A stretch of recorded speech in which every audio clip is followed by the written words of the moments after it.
What's going on, you sexy motherfuckers? It's Gromit! And in today's video, I'm gonna be rating my favourite. Fucking hell. Still sick as fuck. I'm gonna be rating my favourite Patrick Troughton stories, who, if you know me well, is of course my favourite Doctor. Now, I want to make something clear before I start this list, and that is that I love every Patrick Troughton story. There's not a Patrick Troughton story that I genuinely think is bad.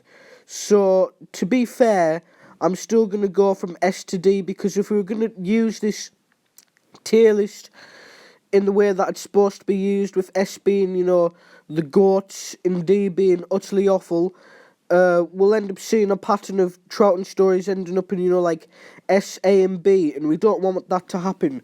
So if a story ends up in D, it's not because I genuinely think it's terrible, it's just because it's my least favourite Patrick Troughton story. So yeah, let's get on to the list with Power of the Daleks. So I don't think it's a surprise to anyone that Power of the Daleks smashes straight into S tier. Now, Power of the Daleks, what is there to say? It's probably the fastest a Doctor has ever gotten character as their Doctor. Patrick Troughton, by the start of episode 2, is Patrick Troughton. He's the second Doctor. Yeah, he's a bit more goofy in these earlier stories, but he's still pretty much has his character down to a T instantly, which is what I love, because you don't get a fucking an arc in the story where he's fucking like Colin Baker in the Twin Element, like, I'm depressed, I need to figure out who I am, I'm off the rails and all that shit. He's just Patrick Troughton, and the Daleks are absolutely fantastic in the story. There's no fucking question that this is my favourite Dalek story of the 60s. Probably one of my favourite Dalek stories of all time. And the chemistry between the Doctor and Lesterton is just literally out of this world.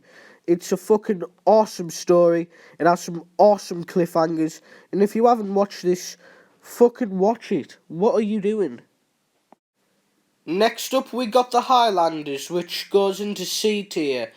This story suffers a bit from the fact that it does very much feel like a Hartnell story with Patrick Troughton in it.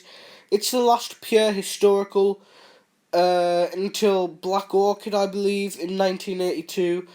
And it's just a bit, I don't know, I'm not going to say it's dull, because there is a lot of action scenes in it. It's the first appearance of Jamie. It's played by Fraser Hines, which is my favourite companion of all time. But it's just a bit, it's not a memorable story, let's say. Next up, we got the Underwater Menace, which I've decided to put into C tier. I know a lot of people would personally put this into their D tier list.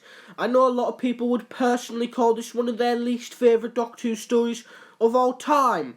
But I think it's just a goofy and witty story, and it needs to be left alone with. That mad scientist, that overly mad scientist concept is really put into light here, and sometimes Doctor Who doesn't need to be all atmospheric and dark to be good. Sometimes you can lay back and just watch a story like The Underwater Menace and enjoy it for what it is. So yeah, The Underwater Menace is going straight into C tier. And then moving on, we've got almost polar opposites of The Underwater Menace in the Moon Base, which is such a dark and deep and atmospheric story. Well, I wouldn't necessarily say it's dark and deep, but it's just very, very atmospheric, and it's just a great base under siege story. So yeah, there's not really much else to say to it. At this point, Jamie still is a bit not really rotten for, but the Doctor is absolutely fucking out of the world in this story. Polly and Ben have lots to do, and yeah, it's just an absolutely fantastic Doctor Who story. And then we got the Macra Terror, which I was debating in my mind whether I was going to put this into A or S, and in the end I decided it's got to be S. Again, it's just so atmospheric, and I love the whole concept that the entire ship are so under the illusion that everything's fantastic in the world that they just blindly don't see the corruption that's going on. It's something very much the same as Vengeance on Varos, I'd say, to maybe an extent, where, you know, the government is overly corrupt, but no one understands it because they all think they're in paradise. And then, of course, the Doctor, Jamie, Ben and Polly all come on board and set things right with these fucking massive the Macra, like, these massive crab creatures that, like, just fucking control everyone. It's just awesome. It's a really fucking awesome story. And again, I'd advise anyone to get straight into watching it. Next up, we have the Faceless Ones, which once again, in a repeating theme with Season 4, is a very atmospheric story, and I love it. It's not as good as, you know, the Moonbase or the Macra Terror, but it's still a good story, you know. There's always a lot going on at once. You know, I love stories that are based on Earth. I love especially stories that are based on fucking airports and stuff. Apart from times like, which we won't fucking talk about. Yeah. And then to wrap Season 4 up and to wrap this video up, we've got Evil of the Daleks.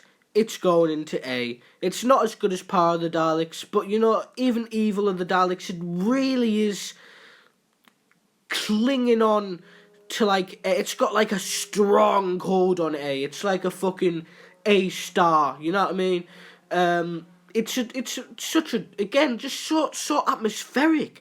I don't know what it is with these Season 4 stories and just fucking, it's a very common theme for all of Patrick Troughton's stories, to be honest, that they're always, like, it's because a lot of them, I'm going to say because a lot of them are kind of based on the siege, and a lot of them are kind of, they don't venture far out of certain regions or anything like that. There's always so much atmosphere, and you always get to know these characters really well. These, you know, these fucking one-off characters and shit. Evil of the Daleks is so good. You know, you've got fucking, it's just like it's like the Daleks coming to the Victorian times to take over the world. You know, to the fucking tragedy of Victoria by the end of the story. And also, the only one episode that remains, which is episode 2, happens to be my favourite episode of the entire story. So yeah, Evil of the Daleks gets a solid A any day of the week. So there we have it for this video. I'm going to rate Season 4 Patrick Troughton on a whole as an A tier. There is going to be, well, a season that is better than it, but we won't get onto that yet. So yeah, guys, this has been that. I just want to make some, you know, videos. I don't want to just abandon this channel until the big announcement on the 4th of October, as some of you might have known. But at the same time, I don't want to just abandon this channel until then. So I'm making these, you know, easy-going, quick videos and stuff. I don't know why you're staring at a picture of a field of sheep, and I'll see you later.